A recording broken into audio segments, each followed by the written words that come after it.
Perrine Goulet, bonjour.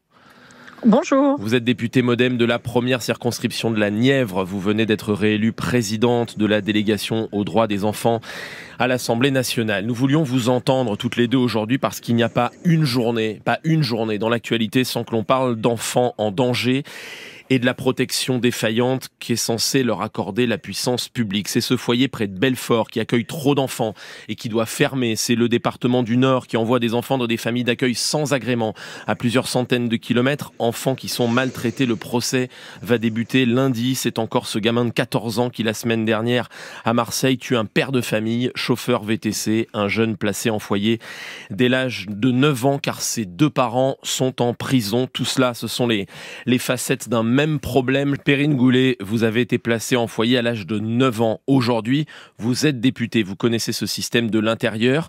Est-ce qu'il est en train de craquer aujourd'hui ? Oui, je pense qu'il est complètement en train de craquer par plusieurs effets. Tout d'abord, on a 10% d'enfants qui sont placés en plus par an. Donc c'est un vrai sujet qui encombre effectivement de plus en plus bien les files actives des solutions proposées par le département.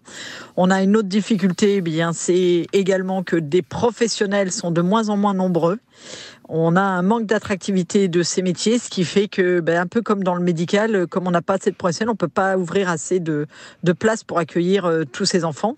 Et la dernière problématique, c'est que les départements, suivant leur volonté ou non sur ces politiques, sont plus ou moins allantes à ouvrir rapidement des solutions. Donc on voit bien qu'il y a quand même un sujet multifactoriel, mais qui aboutit aujourd'hui à ce que cette protection de l'enfance soit très malade. On a vraiment besoin maintenant que département et État se remettent ensemble, comme disait très bien Martine Brousse à l'instant, autour de la table, pas dire c'est telle compétence c'est moi, telle compétence c'est les autres. On a besoin dans cette protection de l'enfance des départements parce qu'il y a tout le travail social et en proximité, mais on a besoin de l'État également pour apporter du soin parce que beaucoup de ces enfants-là relèvent de problèmes psychiatriques ou même handicap, donc on a besoin de soins. On a besoin aussi que l'éducation nationale prenne mieux en compte ces enfants pour leur offrir une vie par la suite. Donc on voyait qu'on a besoin de l'État et des départements. Et j'avoue que les récents réductions de budget un peu sur la protection judiciaire de la jeunesse m'inquiètent fortement. Justement, sur le budget, j'ai regardé le rapport du CESE, Conseil économique et social et environnemental, qui a rendu un rapport avant-hier en disant qu'il y avait une crise terrible dans le secteur. Mais il dit aussi que les départements consacrent aujourd'hui près de 10 milliards d'euros à cette mission. 10 milliards d'euros l'an dernier. Les dépenses ont été multipliées par 2 en 20 ans. Ça veut dire qu'on met davantage d'argent qu'il y a 20 ans, Perrine Goulet. On met aussi beaucoup plus d'enfants sous protection parce que les familles sont de plus en plus en difficulté.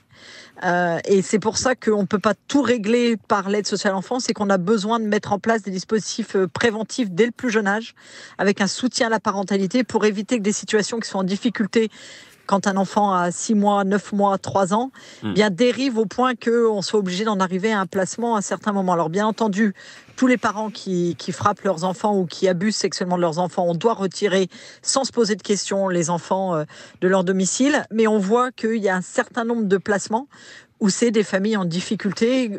Si on avait une meilleure prévention dès le plus jeune âge, peut-être qu'on pourrait éviter ces placements-là et du coup, on éviterait ces dépenses exponentielles en protection de l'enfance. Perrine Goulet, vous évoquez très régulièrement des solutions alternatives et notamment la possibilité pour ces enfants qui doivent être placés de l'être chez des proches ou dans des familles, dans leur famille.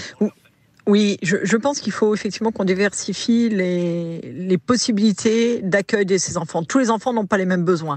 Il y a des enfants qui sont mis sous protection qui peuvent très bien aller à la cantine, en garderie comme les autres enfants. Et il y en a d'autres qui ont besoin d'autres choses. Donc on a besoin de diversifier les modes d'accueil. On ne peut pas rester qu'avec les assistants familiaux et les foyers. Vous parliez tout à l'heure des lieux de vie. Je pense que les lieux de vie, c'est une bonne solution, mais tout en sachant que je ne souhaite pas que ce soit des lieux de vie tenus par des sociétés privées, comme ça commence à arriver un petit peu, et comme notamment mon département en a attribué sur mon territoire. Par contre, effectivement, il y a des dispositifs qui existent dans la loi et qui sont trop peu appliqués. On a l'accueil durable bénévole, par exemple, qui est entre l'adoption et l'assistant familial. C'est des familles qui décident de donner bénévolement leur maison pour qu'un enfant puisse être accueilli. Ça, c'est pas encore assez mis en place et je pense qu'il faut qu'on étudie ce genre de choses. Mais surtout, on a le tiers digne de confiance. Ce tiers digne de confiance, c'est quelqu'un dans l'entourage proche de la famille qui est capable de prendre le relais par rapport à la famille initiale de l'enfant. Typiquement, un oncle, une tante, des grands-parents. Or, on a dans l'imaginaire collectif encore beaucoup, Martine Brousse disait tout à l'heure qu'il y a une interdiction d'aimer. Cette interdiction d'aimer, en fait, c'est comme ça qu'on a formé des professionnels pendant longtemps. Et donc, on a formé des professionnels pendant longtemps aussi en leur disant, si des parents sont défaillants, c'est sûrement que les grands-parents sont défaillants ou que des oncles et des tantes sont défaillantes. Eh bien non. Moi, j'ai 2 collègues parlementaires, par exemple, qui n'ont pas réussi à récupérer leurs neveux et nièces et les enfants sont en foyer. C'est quand même quelque chose qui m'interpelle. Même des députés n'arrivent pas à récupérer leurs proches, enfants proches pour pouvoir les garder.